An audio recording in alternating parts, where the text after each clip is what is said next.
That's portions of the letter. Well, I answered Carol Lister, who wrote that letter. She's regional director of the ADL, by inviting her to appear on Like It Is to confront Dr. Ben. Well, the ADL has accepted, and so has Dr. Ben. We'll get things right underway in a moment. Professor Yosef ben Jochannan, or Dr. Ben as he is popularly known, is an Egyptologist, the author of innumerable books on African history and Egyptology, and has taught for several years at Cornell University. Rabbi Arthur Seltzer is director of the Long Island Regional Office of the Anti-Defamation League and resides in Great Neck, Long Island. Welcome to Like It Is. Thank you. Maybe we can start with you, Rabbi Seltzer. Did you see the program? No, I did not see the program, but I have studied the transcripts. Okay. How did you come to this chair today? How did that happen, since you didn't see the program? You were called by the New York office of the ADL and made aware of the program? Yes, Carol Lister, who originally wrote to you, very much wanted to appear, but because of a conflict of schedule, yes, she asked if I would assume the responsibility of responding in the name of ADL. All right. And that's what brings me here. And she sent you the transcript? Yes, indeed. All right. What are your problems with the comments that were made by Dr. Ben in the program? From the perspective of the ADL, we have numerous difficulties with the statements that were made, and I suspect we'll have an opportunity as the program goes on to discuss specifics. But in an overall general sense, as we study the transcript, Dr. Ben's remarks were full of clearly factual errors, but the kind of errors which were not just matters of detail, but were matters that would lead one down the path of the charge of dual loyalty, which, as Carol Lister indicated in her letter, has been a classic charge of the anti-Semite throughout the generations. The statement that appears in the transcript that was made by Dr. Ben, that a Jewish child makes a statement of allegiance to Israel and makes a statement of allegiance greater than even to his Americanism, is so patently false and outrageous as to make one wonder why such a statement would be made. I must tell you that before joining the staff of the Anti-Defamation League, I served as a congregational pulpit rabbi for 9 years and officiated at countless numbers of bar and bat mitzvahs in my congregations. And I must tell you that never have I heard a more inaccurate statement as to what goes on. The transcript indicates that a Jewish child commits himself that there shall never be another Holocaust, takes upon himself political obligations, takes upon himself the responsibility to fight for the state of Israel. The reality is that in the Jewish tradition, bar mitzvah means a son of the commandments. And a boy becomes a bar mitzvah, a son of the commandments, upon his 13th birthday. A girl, in America, the practice tends to be at 12. According to Talmudic law, she reaches her majority at 12 and a half. The bar mitzvah ceremony most specifically indicates that a Jewish child, a minor, now has reached that stage in life where he is considered an adult Jew in terms of his religious and communal responsibilities. Any statements that are made of commitment by bar and bat mitzvah children or adults as they enter the adult world in the Jewish community are statements of acceptance of the yoke of the commandments, of all that comes with Jewish life, personal, family, communal, and under no circumstances are there statements of political content. But if I could perhaps clarify this a bit more, Dr. Ben then indicated in the transcript, as it appears, that this very statement of loyalty that's made to the state of Israel is the seedbed out of which comes the charge of dual loyalties.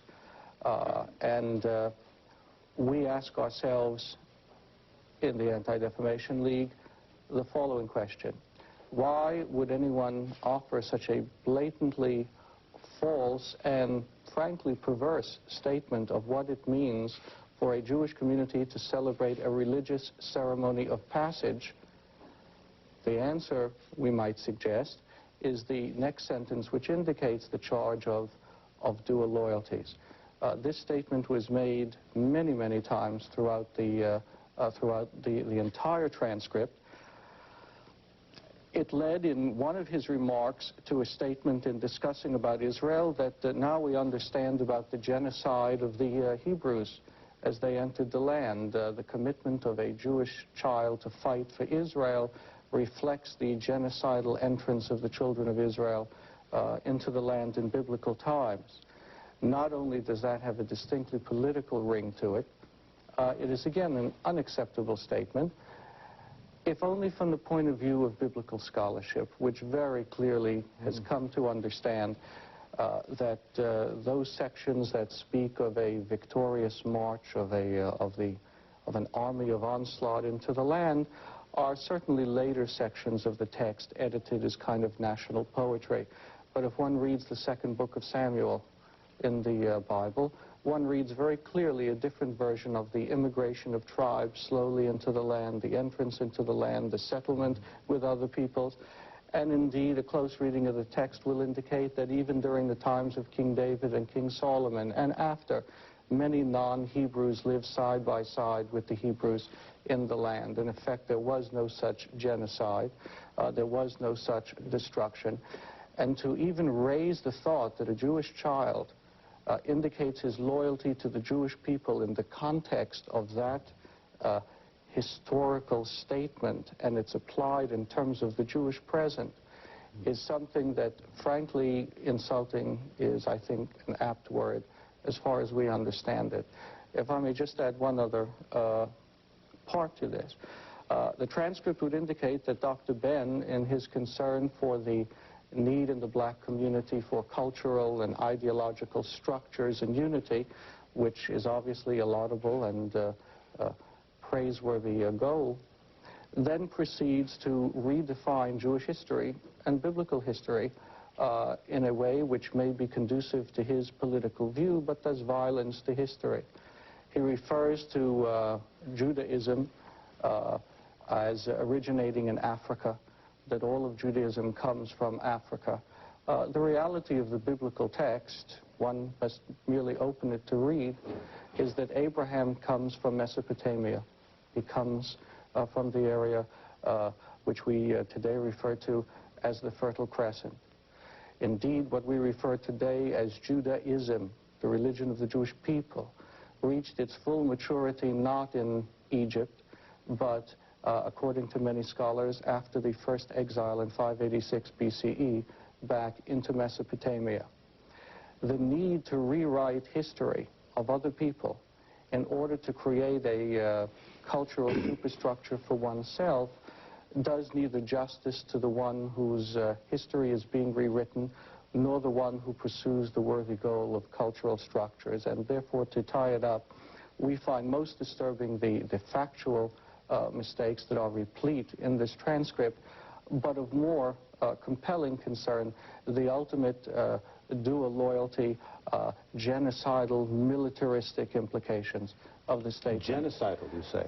In the reference to the biblical genocide, so it appears in the transcript, that is the term that's used, of the children of Israel as they entered the land. I would certainly not subscribe to such a term. The very fact that it does appear attributed to Dr. Ben in the text, we find to be absolutely, again, insulting and unacceptable. Right. Dr. Ben, what is your response? By the way, I have to let the rabbi know I'm much as a Jew as he is. Born of a Jewish mother, a Yemenite grandmother, a Yemenite Puerto Rican mother, Ethiopian Hebrew father, Beta Israel, by the way, they call us Falasha for whatever their reasons. Thus, I am as much a Jew as the rabbi or the grand rabbi in Israel, any of the grand rabbis in Israel.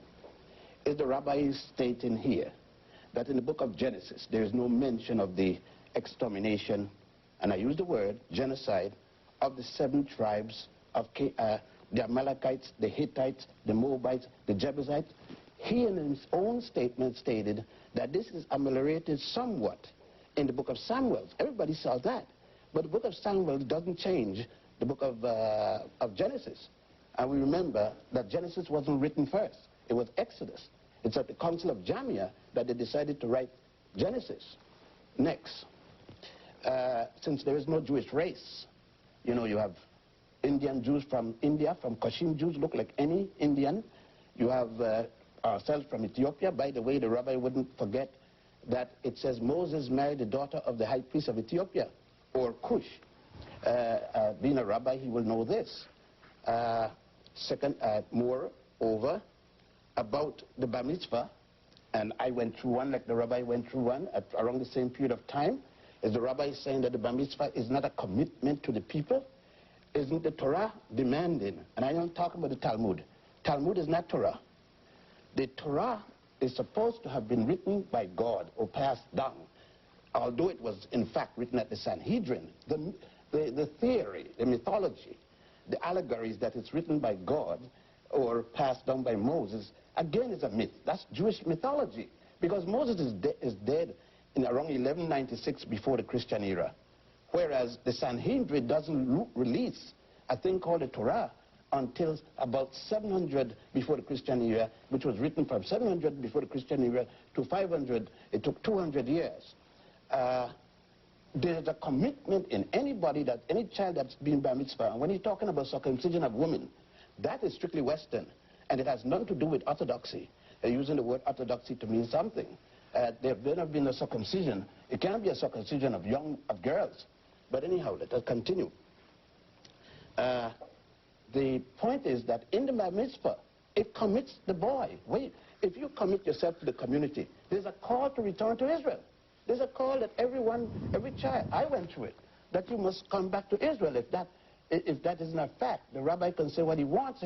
His position or the ADL position of fear of this, then let's look at the behavior. It's just like saying today, you know, one time the rabbi, I don't know personally, but the ADL and all the other Jewish organizations one time didn't even recognize that we exist as Falashas. It is something in America. American Jews have decided that they're going to speak for all Jews. And not only for all Jews, you remember they said blacks and Jews. I'm black and Jewish. You're white and Jewish. You're European. You're of European Jewish ancestry. I'm African Jewish ancestry. No more claim to Israel than I have, because there's no Jewish race. Okay, let me continue. The rabbi forget, he says that Abraham, he points to Judaism coming from Abraham. Then I said that the rabbi obviously have not read the 10 Commandments and their source. Moses is not until about 1346 before the Christian era, 49 years after the death of Amenhotep IV, otherwise known as Akhenaten.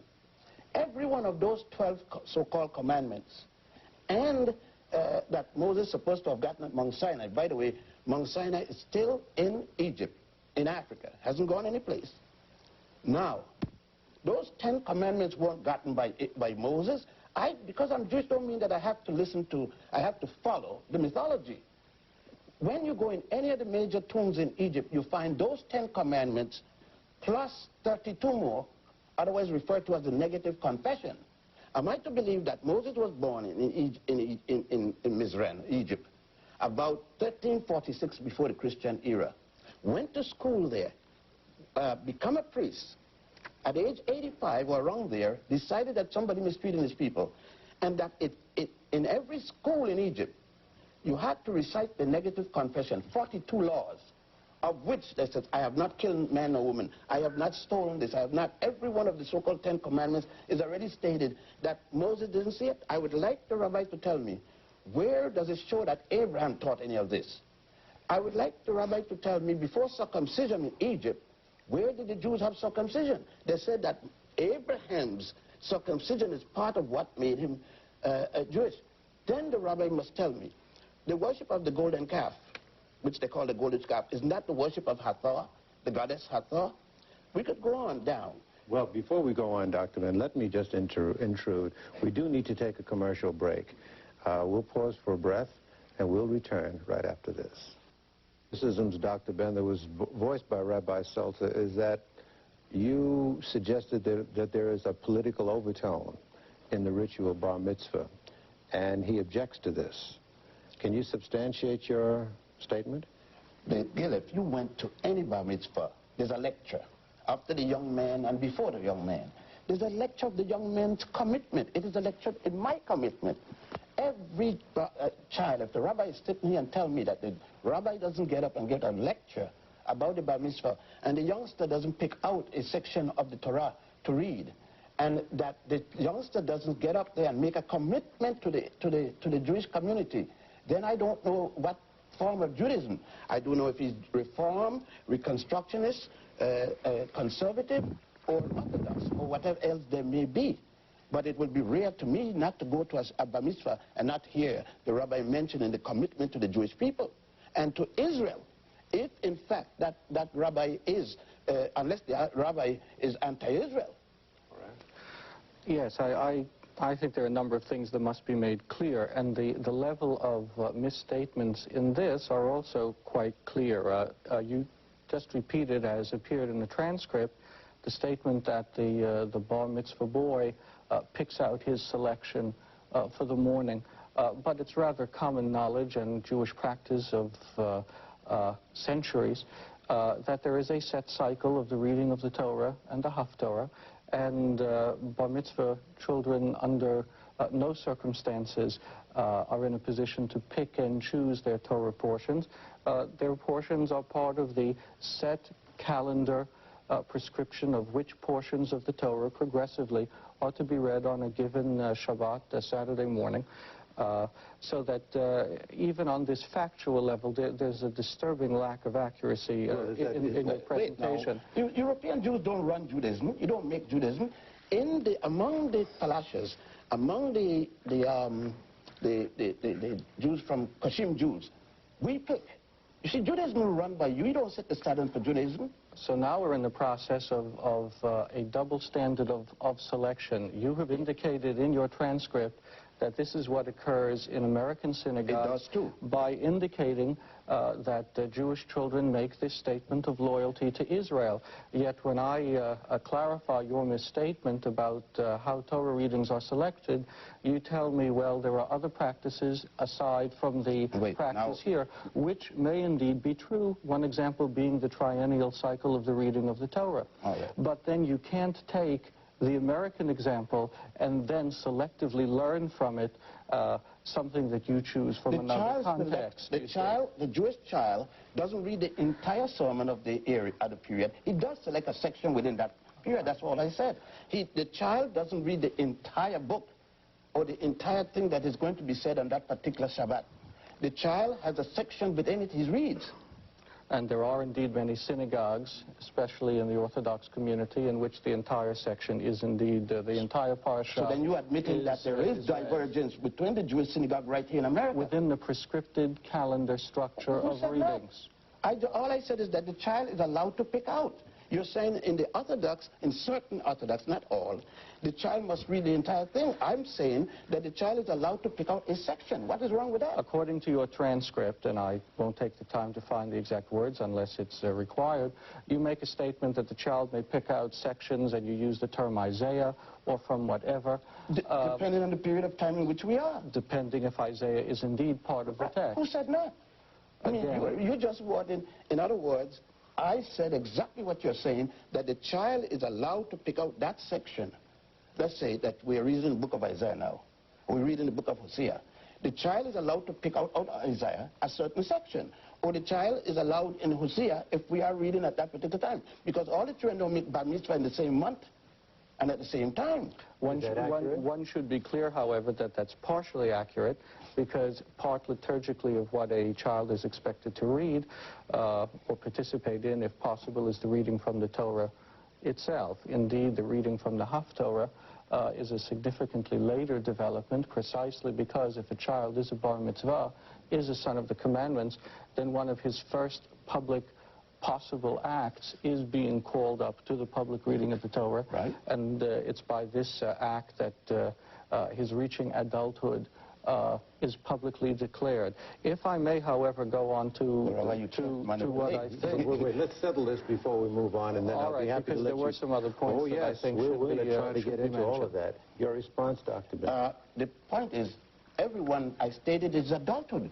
The question is not when does he do this. if he's a man or a child, because assume, I already stated, the Torah would be similar in essence to the confirmation of the Christians.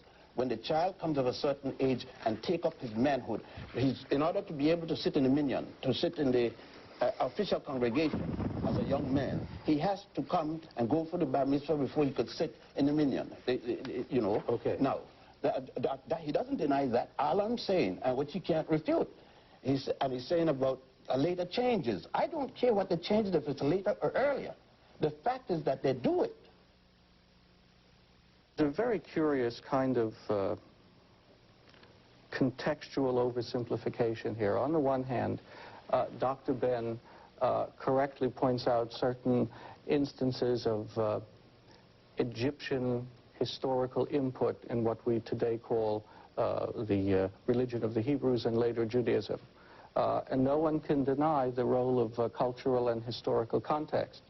On the other hand, given it would seem your political need to view all through the African perspective, you completely ignore the experience of the Code of Hammurabi, of the Mesopotamian sources of law, which appear significantly modified in later Torah development. What I'm suggesting is that, on the one hand, it is a strange scholarly position to argue that historical context must be accounted for in the development of Judaism, which I would accept, and then argue, however, that only that political context which is useful to your present political view is to be noted and is acceptable. As I read the transcript, as I read the transcript here, there is a comment here that says, and permit me to paraphrase loosely, that Judaism and all of Judaism and the Jewish people come from Egypt, therefore they are African, and therefore there is a statement later on that many blacks do not understand that they are indeed Jews. Now that raises to us a very curious question: why the constant need to inject a racial quota into a diverse historical context, which we would acknowledge, but yet on the other hand, as we sit here having watched Operation Moses and the ingathering of Ethiopian Jews into Israel, why then the need to define by race as what is essentially authentic in Judaism strikes us as a contradiction that at least can possibly be interpreted in terms of current political context, but certainly not by history. All right. I'm glad that you brought that last point, so I work from the last forward or backwards. Isn't it strange that just yesterday that the Jews in America found out that they are black Jews? Isn't it strange also that you don't consider us Jews, because when we go to Israel, you're still demanding that we must, quote unquote, reconvert. Who said we converted in the first place? Who said, what right have European Jews, who don't belong there either, have a right to tell us and to carry us to a shameful... I'm sorry, European Jews who what? No, who don't have a... No, any more than we do. Okay. Because the Russian Jews come there, many of them not circumcised, many of them never have a bar mitzvah, and we had to go, nobody asked them to reconvert. We had to go there, and a farce called circumcision, and the, you know, I wanted to use the Hebrew word, but at the moment. And we're supposed to go through all that. Next thing, Rabbi, how come my uncle, Tamarat Emmanuel, came here in 1935 to raise money when Italy invaded Ethiopia? We were 5 million. When we left, we were 50,000. The Jewish community in America refused, denied that we existed. Up to now in Israel, you have 2 Grand Rabbi at least, the Sephardic Grand Rabbi and the Ashkenazi Grand Rabbi, the European Grand Rabbi, that refused to recognize that we're even Jews. Only the Sephardic Grand Rabbi started with Obadiah Yosef when he was the chief rabbi. Now let's go back. So that it's a farce about Israel telling us to come there for whatever the reason. In that, Israel to this day, from 1947, have in the Knesset a petition for the acceptance of Jews from Ethiopia, the right to return. To this day, it has not been approved. It is still being tabled every year. Now, so that you try to show the liberality of white American Jews when it doesn't exist. It doesn't exist at all. Because if you're saying that you're bringing us back, then we should go back as Jews, not as something that you're going to make us over there. Who gives you the authority to say who is a Jew and who isn't a Jew? You talk about my desire for the political aristocracy, my political sense. Well, it was obvious that no one questions European Jews. Am I to believe that European Jews don't have a white politics here? When blacks move into a Jewish neighborhood, white Jewish neighborhood, doesn't the white Jew move like the white Christian? I mean, doesn't the white Jew have white flight to the suburb? Now, so as a Jew, are you saying that I should behave as a Jew, period, in the United States, that means white Jew, in the United States, and run from the blacks? And when I come here, my acceptance in Judaism isn't the same as when you come.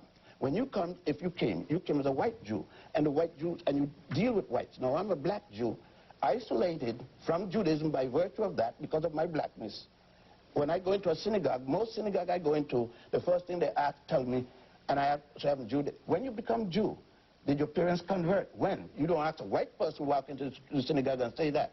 Go back about the Jews learning the Hammurabi Code. When you talk about Hammurabi Code, you're talking about 2000 BC, just the other day, historically speaking. The concept of one God didn't come from Moses nor Hammurabi. Akhenaten preached one God before Moses was born. The Aaron and about their being African. If you're born in America, you are an American Jew, wouldn't you say? Now, where was Aaron born? Where was Moses born? And Sarah, Aaron's sister, and all of them, Miriam. Where were all of this supposed to be happening? Before the Jews come in contact again as a group. Not Moses, not Abraham alone and his little family. From Abraham and excluding Joseph. From then on, according to Torah, for approximately 400 years, everything the Jews learned was in Egypt. Everything. Because from the time of Joseph, Genesis ends. And Moses died. And there came a time when Joseph died. Because of this bad period that came, who knew not Joseph. From then on, we had to hear about the plight of the Jewish people and so forth. But before that, from the time of Potiphar, all the way down to the Exodus, isn't it everything the Jew learned was in there? It was no Hammurabi Code. And I said the basic foundation of Judaism, one God and all that, came out of Africa. Egypt is still there, not in the Middle East. Time for another break. We will continue with our discussion, our modest discussion, right after this. Press on. Let's, please. A number of points. Again, we're into this historical selectivity, and at the risk of sounding as if I'm pushing Mesopotamia today, the reality is, of course, that both the archaeological and the literary evidence of such areas as Ebla and others clearly illustrate that a proto-monotheism existed in the Mesopotamian area centuries and centuries before the Hebrews. Some scholars have even attempted to identify one of the Mesopotamian names of this god as Eloah, and in that way tried to learn from it the Hebrew term Elohim. And I merely identify this as one scholarly view. Again, I wouldn't want to deny for a moment that Egypt is part of the cultural mix, and therefore Africa, as you would want to make the political point. But to selectively ignore all other historical factors to then be able to make a political point is not to be dismissed as a cry of anti-Semitism when it's raised, but is to be called for inaccuracy in the historical record. And one has an absolute right to do that when that inaccuracy then feeds it to contemporary politics. But if I would but if I could respond to the Ethiopian issue. No, wait, no, I got to answer you that point first. Then you could go to the Ethiopian issue, because that's a big issue too. You try to throw over that anti-Semitism slipping right there. Even when a Jew disagrees with a Jew, it becomes anti-Semitic. By the way, I hope that you would agree that the common statement in America among Jews is that if your mother is Jewish, then you're Jewish. Would you agree to that? According to Jewish laws. Okay. And make it better if your father is Jewish and your mother Jewish, then you're ultra Jewish. Excuse me, one's father has nothing to do with the status of I Jewish added law. that for extra measure. Right, but that has no I didn't say it does. reality in terms of I Jewish didn't law say it does. Don't be peculiar. I mean, we're dealing with the issue. I said, well, okay, my mother is, and so that makes me yes. That makes me. Yes. Okay, fine. So then to call me anti-Semitic as a Jew practicing, went through all the rituals like the lady who probably did on yourself, then it would mean that I strongly disagree with the teachings that what you just stated, for example. Then I said to you, using the Torah itself, on the statement of the Torah that Abraham came from the city of Ur in the nation of Chaldea, which was at the time, since we're using by history, ruled by Africans, a joint army that went all the way to India. Now you said scholars. There's only one scholar that made that remark that I know of, and that's the one from the Stern Institute over there in Lexington Avenue. Now, secondly, there may be continuation of those scholars coming out of European context. What you fail to understand, Rabbi, is that European Jews are Europeans and think as Europeans and act as Europeans. African Jews, on the other hand, are being asked not to act as Africans and an African Jewish scholar, African scholarship. And thus you're telling me with the scholars. Now let me go. All right, are you finished addressing his No, the point? last part of you his got more? point. All right. Last part of his point. The period of time in which we're speaking, and unfortunately Torah doesn't give dates, but the period of time in which we're talking about Avram or Abraham isn't born until around 1775 BCE, before the Christian era. That would put him around the 13th century, 13th dynasty, Egyptian 13th dynasty, Ethiopian 13th, the dynasty of the Nile Valley as a whole, because it's not only Egypt. Egypt is the zenith of a culture that goes way back, because the ancient Egyptians themselves says we came from the beginning of the Nile where God happy dwell. All of those things. For instance, look, Rabbi, the myth that the Jews built the pyramids. You know that's a myth. Yet it's taught, probably you say it yourself. Koch gets up there and he goes and stands up on the pyramid. Begin gets it up there. And you know pretty well that the last pyramid was built before the birth of the first Jew, Abraham. Now, if I say that, I'll be anti-Semitic. All right. In the interest of fairness, Dr. Ben, let's hear what Rabbi Seltzer has to say. What's disturbing is simply the level of misunderstanding of what we're saying is that the scholarly view that I identified and which you then identified as a Stern College view. Stern College is part of Yeshiva University, right, an Orthodox institution. My background is in the Reform movement. I assure you that much of what I've suggested in terms of biblical scholarship would be totally rejected and considered unacceptable by the Orthodox community. I know that. As representing non-rabbinic analysis of Torah. Therefore, to dismiss my remarks as being represented by Stern College raises the question of what kind of comprehension we have here of scholarship and indeed the pluralism within the Jewish community. And that leads me to the point I want to make. Good point.